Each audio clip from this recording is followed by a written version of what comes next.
తొలి పలుకులతోనే కరిగిన మనసు చిరు చినుకులలాగే జారే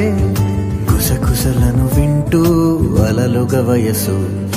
పద పదమని తీరం చేరే ఏ పని పాట లేని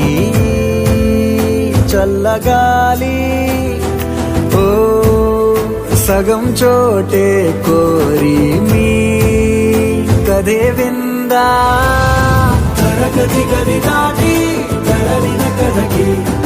తెలియని తెగువేదో చేరే